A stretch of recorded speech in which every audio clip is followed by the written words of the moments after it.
Com que cara ficou o Congresso Nacional após o resultado das urnas?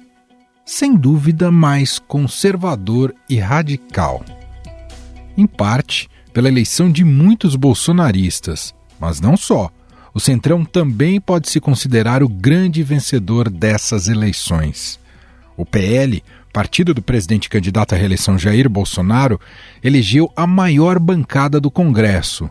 A sigla terá 99 deputados na Câmara a partir do ano que vem. A gente vai ter um Congresso Nacional mais bolsonarista, né? Porque o presidente ele conseguiu eleger muitos parlamentares, tanto que o PL fez a maior bancada na Câmara e também no Senado. O PL tem a hegemonia agora.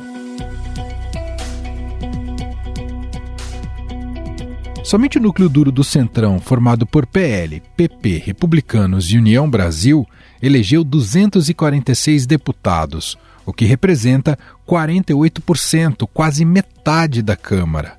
O PP e União Brasil anunciaram a intenção de formar uma única legenda, o que colocaria o novo partido como líder na Câmara, com 106 parlamentares. Uma fusão partidária. Pega o União Brasil e funde com o PP e cria aí, se isso der certo, isso é tudo uma negociação, é tudo um bastidor. Qual que é a ideia? É você ter o maior partido do Congresso, a maior força política do Parlamento brasileiro para a próxima legislatura.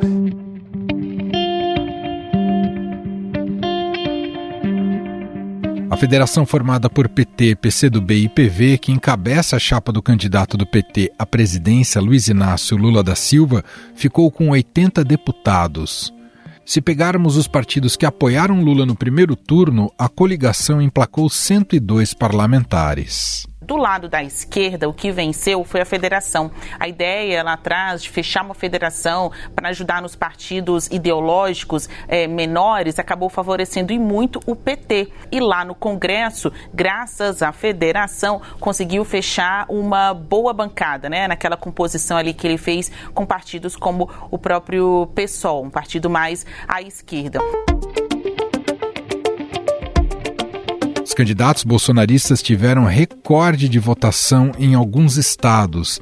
Em São Paulo, o ex-ministro do Meio Ambiente, Ricardo Salles, foi o quarto mais votado, ficando atrás do filho do presidente Eduardo Bolsonaro e da deputada Carla Zambelli. Eu queria agradecer cada um dos 944 mil votos que eu tive. Ao mesmo tempo que a gente tem a sensação de vitória, a gente tem também a sensação de derrota, porque de nada adianta a gente ter sido eleito sem o presidente Bolsonaro estar com a gente.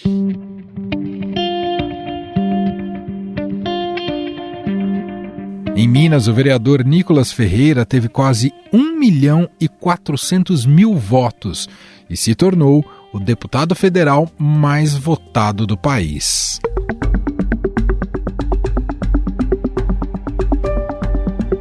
Os eleitores brasileiros também garantiram boa votação a candidatos identificados com negacionismo científico durante a pandemia do novo coronavírus. O general Eduardo Pazuello, do PL, investigado por má gestão, foi o segundo deputado federal mais votado no Rio. Eduardo Pazuello, criticado pela gestão à frente do Ministério da Saúde no auge da pandemia de Covid-19, que deixou quase 700 mil mortos no país, também foi eleito e teve uma das maiores votações no estado do Rio de Janeiro. O ex-ministro da Cidadania, Osmar Terra, do MDB do Rio Grande do Sul, que errou seguidas previsões sobre a evolução da pandemia no país, foi reeleito deputado federal. Médico, ele aconselhava Bolsonaro e defendeu o tratamento ineficaz e posicionou-se contra medidas de isolamento social. Hoje, a maior parte dos contágios são em casa, né? Não são na rua. Andar na rua é um lugar seguro hoje. Se tu tiver a distância de outra pessoa de 1,5 metro, 2 metros, é um lugar bem seguro, porque o vírus não fica flutuando nas gotículas de saliva dentro de casa, como ele fica, né? Nos estados, foram para o segundo turno 2 integrantes da tropa de choque de Bolsonaro na CPI da Covid. Os senadores Marcos Rogério, do PL, candidato ao governo de Rondônia, e Jorginho Melo, também do PL, que concorre em Santa Catarina.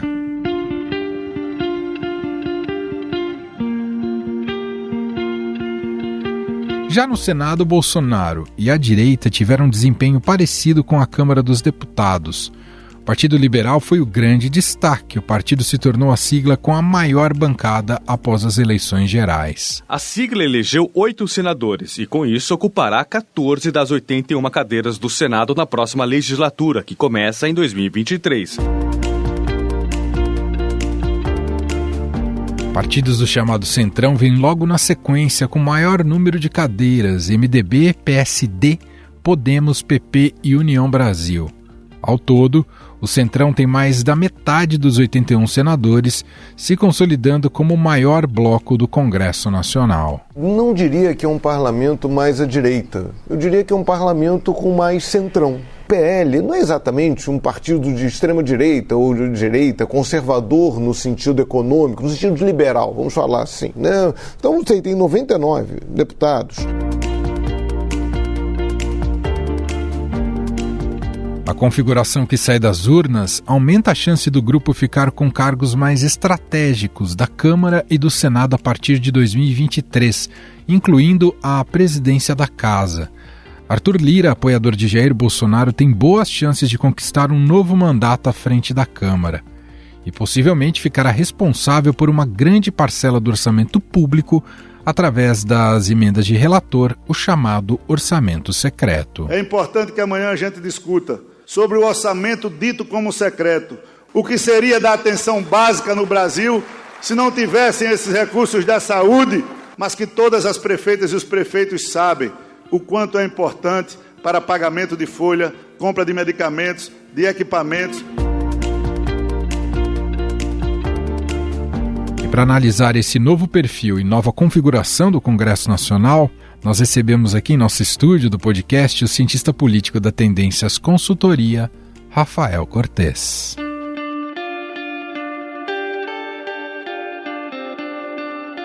Olá, Rafael, seja muito bem-vindo, tudo bem?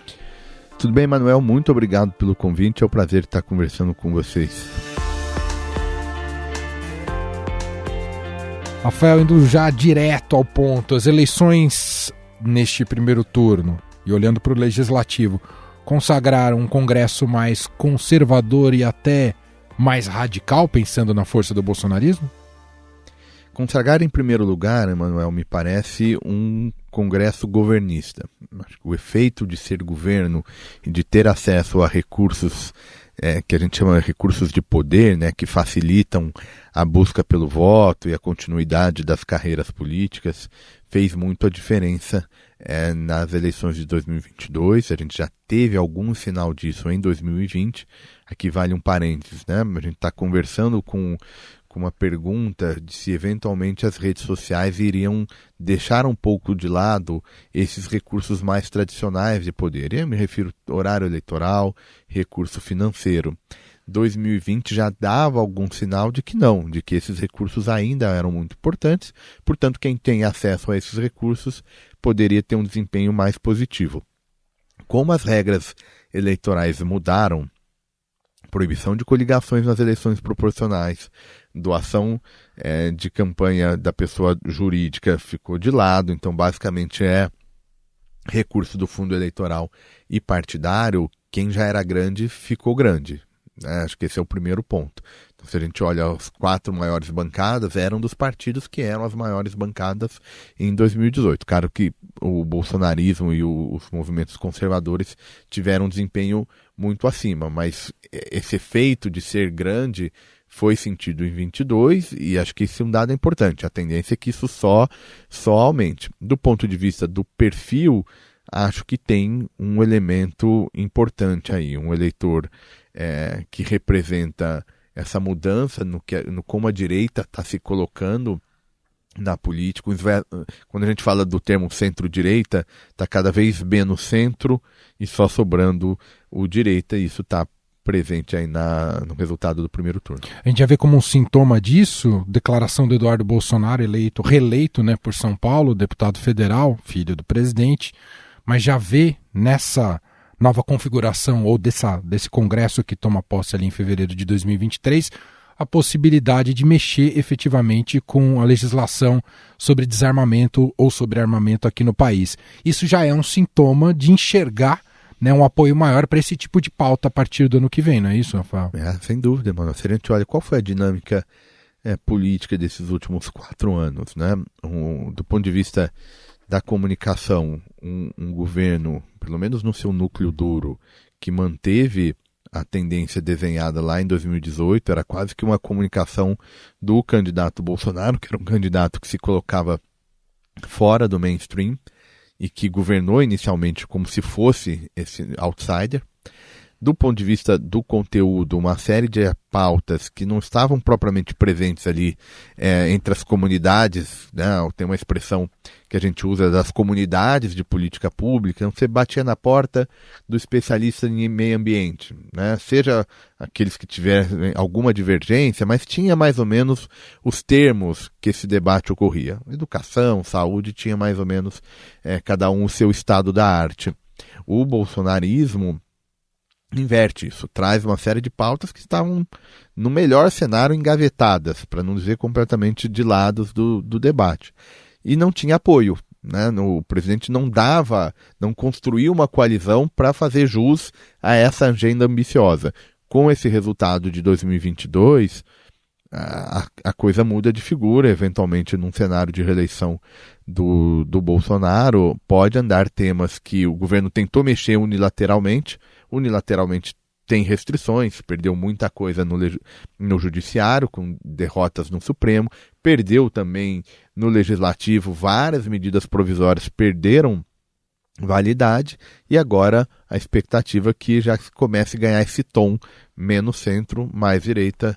Seu exemplo foi muito feliz em relação à questão das armas. E o que nos leva a já pensar um cenário que não é improvável, muito pelo contrário, até porque ele lidera as pesquisas, por mais questionamentos que se coloquem sobre as pesquisas, mas venceu o primeiro turno das eleições, mas nos coloca já para analisar um cenário do presidente Lula, hipoteticamente assumindo em 2023, com esse Congresso. Como é que você imagina? O Lula tem uma habilidade, provou isso nos seus 2 mandatos, mas como é que você imagina a interação do Lula tendo construído uma frente ampla, interação com esse Congresso, com esse centrão tão empoderado, para usar um termo da moda, Rafael? Empoderado não só circunstancialmente, ou seja, em função do resultado eleitoral, mas um empoderamento expresso nas regras do jogo. Então, nesse período que o Lula deixa a presidência e eventualmente assume novamente em 2023, é um período que tiveram marcado por mudanças de regras importantes, né? Em relação ao veto, por exemplo, né? Hoje, todo e qualquer veto presidencial precisa ser analisado. O próprio Tribunal Federal, já fez uma jurisprudência nesse sentido. Então não dá para ter aquela dinâmica, Emanuel, que era basicamente o presidente chegava a uma legislação que ele não gostava, eventualmente ele até permitia, entre aspas, não fazia muita força para derrubar no legislativo, porque depois ele vetava. E esse veto ia para a gaveta, não se falava mais no assunto. Agora não. Agora todo veto precisa ser realizado, toda a discussão do veto. E, portanto, perde um pouco de poder. A questão das emendas, a mesma coisa, né? A tal das emendas do orçamento mandatório. Isso começou com as emendas individuais, passou para as emendas de bancadas e, recentemente, as chamadas emendas de relator, né? Que é o termo técnico aí para o chamado orçamento secreto. Em algum momento chegou a ter uma proposta de execução mandatória também dessas emendas, o que ficaria ainda mais um sinal de executivo fraco. Isso tudo para dizer que essa é a nova circunstância que o presidente Lula, o ex-presidente, vai precisar em caso de vitória nas urnas. Então é um novo ambiente e politicamente esses grupos estão mais articulados. Significa que nós vamos ter uma repetição dessa dinâmica de um Eduardo Cunha, por exemplo? Acho pouco provável. O risco de impeachment e tudo mais. E mesmo uma dinâmica muito conflituosa. Acho que não é por aí.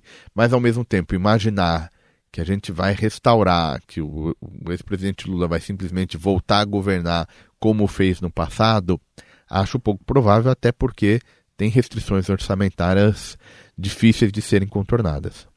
Bom, falar um pouquinho sobre as presidências das casas, né? Que é o debate que já também começa a pegar fogo desde já e claro que se intensifica efetivamente a partir do começo do ano que vem. Mas diante de como ficou esse Congresso, Arthur Lira já pode esfregar as mãos para ficar mais 2 anos à frente da Câmara dos Deputados? Deu um passo importante, acho que ainda não definitivo, vai depender muito da relação talvez de 3 partidos, né, que vão ser os pivôs para esse cenário: MDB, PSD e União Brasil. Né? Por que eu me refiro a esses 3 partidos? São 3 partidos que não estiveram alinhados a nenhum dos grupos que lançaram candidatos a presidente, pelo menos não Lula e Bolsonaro, né? E agora vão ser um pouco chaves nesse meio de campo. Em tese, a coalizão do governo sempre busca fazer a presidência das casas. Né?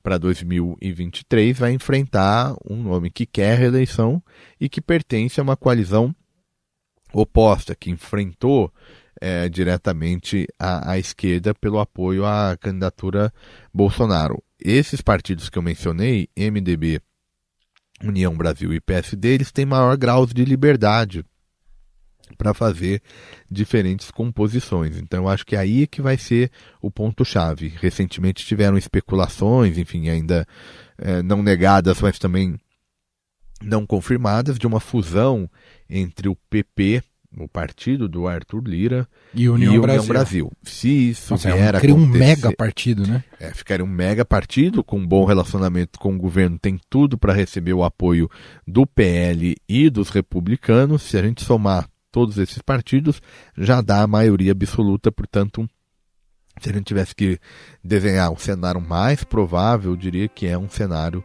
de, em caso de Lula ganhando, com presidência da Câmara do Arthur Lira.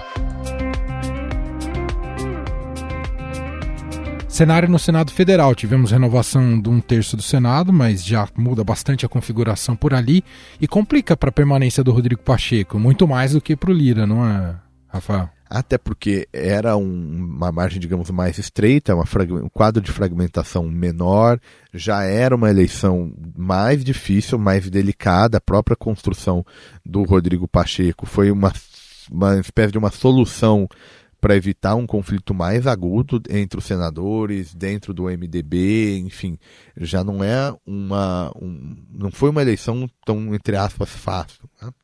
E agora, com esse desempenho bem importante aí dos senadores no Senado, vai ficar uma disputa mais complicada, especialmente se o Bolsonaro ganhar as eleições.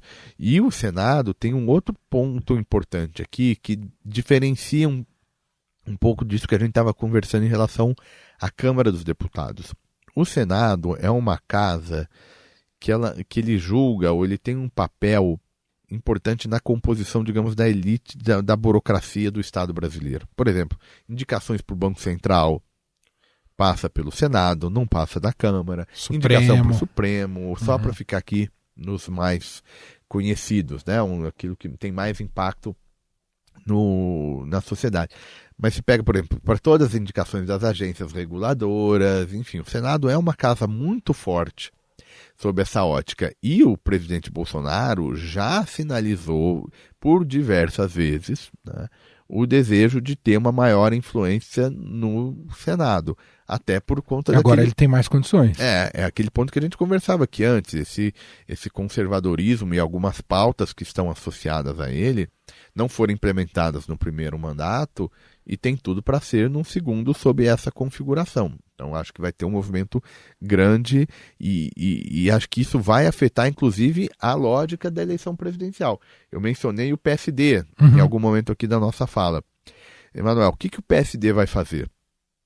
Ele pode eventualmente querer, e provavelmente que o queira, manter o Rodrigo Pacheco. Faz todo sentido, o presidente do Senado do seu partido. Aqui em São Paulo, o PSD apoia o Tarcísio, que é candidato que representa o Bolsonaro. O Bolsonaro, por sua vez, quer colocar alguém no lugar do Pacheco, então quer tirar o PSD do lugar. Então, eu cito todo esse xadrez porque tem uma decisão aqui bem complicada, né? Vão apoiar o Bolsonaro agora e lá na frente, eventualmente, o Lula ganhando, vão apoiar o Lula para garantir que seja um nome mais fácil de manter o Pacheco na presidência do Senado. Então, tem um jogo muito interessante envolvendo o PSD, que bate tanto nesse ponto da presidência do Senado, quanto no efeito para as eleições presidenciais.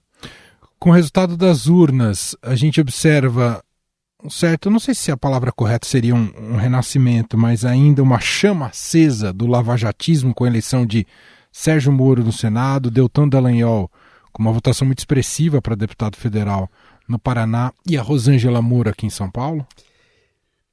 Eu acho que é forte, né? É claro que com esses nomes eleitos sempre tem o efeito simbólico político por trás, né?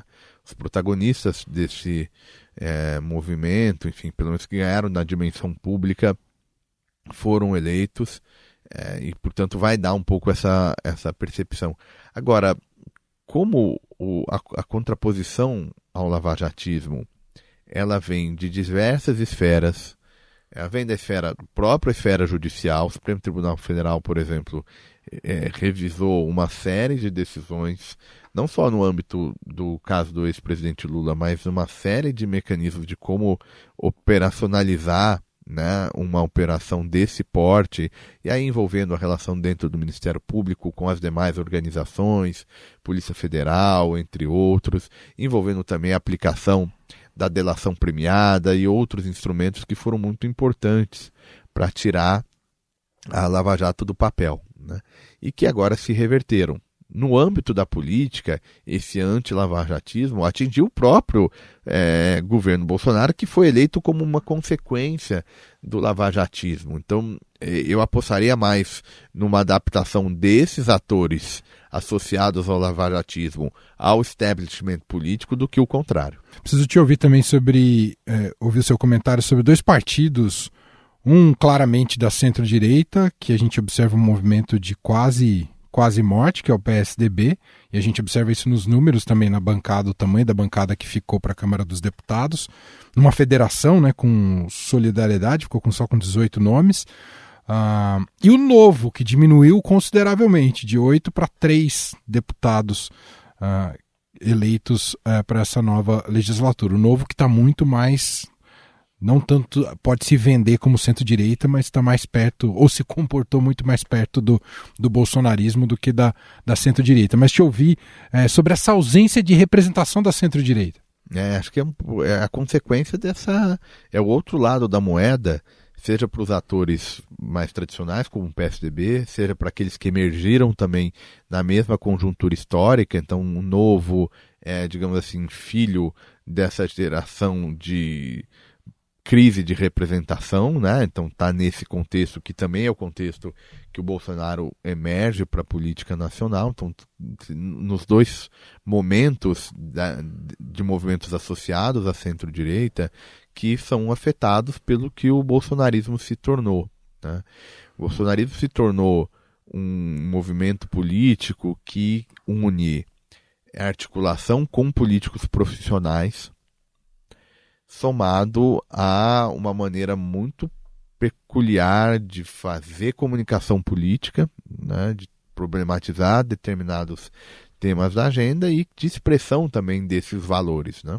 Isso afetou o PSDB, que basicamente perdeu esse espaço de protagonismo, né? O PSDB não tem mais uma identidade. O que o PSDB representa, né?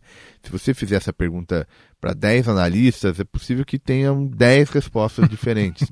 Então, a ideia do partido do Plano Real, o partido que articulava a inteligência econômica associada à visão mais ortodoxa da economia, um grupo de especialistas que implementaram o Plano Real e vários dos seus desdobramentos, esses nomes já não orbitam mais em torno do PSDB. Os líderes políticos que organizavam essas decisões mais técnicas junto ao poder também já não são mais partes desse PSDB. Vale lembrar aí, o Alckmin saiu dos tucanos e agora é vice-candidato a vice-presidente, né, do Lula.